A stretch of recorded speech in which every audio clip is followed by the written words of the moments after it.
Hello అండి, praise the lord. మేము కేజీపూడి 2 రోజులు సువార్త పరిచర్యకి వెళ్ళామండి. మరి అది కొండల ప్రాంతం. ఒక 4 కిలోమీటర్లు 5 కిలోమీటర్లు నడిస్తే తప్ప 4 ఇల్లులు కనిపించవండి. మరి అలాంటి ప్రాంతంలోకి మేము సువార్తకి వెళ్ళాము. మరి వెళ్ళినప్పుడే ముందు ఫుడ్ అంతా ప్రిపేర్ చేసుకుని వెళ్ళేవాళ్ళం కాబట్టి మరి ఆ క్యాన్లు మీకు కనిపిస్తున్నటువంటి క్యాన్లు ఫుడ్ అండి. ఒక దాంట్లో రైస్, ఒక దాంట్లో సాంబారు, ఒక దాంట్లో కర్రీ. అదిగో మా బాబు ఎత్తుకున్నాడు, అది కర్రీ అండి, చికెన్ కర్రీ. మరి కొండలు చాలా 5 కిలోమీటర్స్ నడిచి వెళ్ళాలి కాబట్టి మొయ్యలాక ఇలా మా వాళ్ళు అయితే ఇలా సిద్ధపాటు చేసుకున్నారు. మరి వాటర్ ప్యాకెట్ బస్తా మోస్తుందండి ఆ అమ్మాయి. మరి అలాగే మెగాఫోన్ మోసుకుంటూ మరి ఒక 5 కిలోమీటర్లు కొండలు ఎక్కాలి, వాగులు దాటాలి.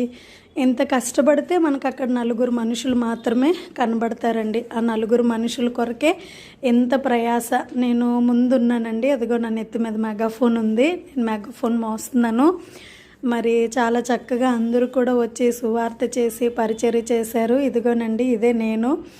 మరి మెగాఫోన్ నెత్తి మీద పెట్టుకొని మరి చక్కగా దేవుణ్ణి స్తుతించుకుంటూ వెళ్ళిపోతూ ఉన్నాము. దేవుడు మా పరిచర్యలో మాకెంతోగానో సహాయం చేసి తోడుండి నడిపిస్తున్నాడండి. ఇందులో యవ్వనస్తులు ఉన్నారు, పెద్దవాళ్ళు ఉన్నారు. మరి అందరూ కూడా ఎంతో ఆశతో పరిచర్య చేశారండి. మరి ఆ కొండల ప్రాంతంలో మాకు చిన్న బిడ్డలు కనబడ్డారు. చాలా సంతోషం అనిపించింది. వారికి యేసయ్య గురించి పరిచయం చేయడం జరిగింది. మా కోసం ప్రార్థించండి.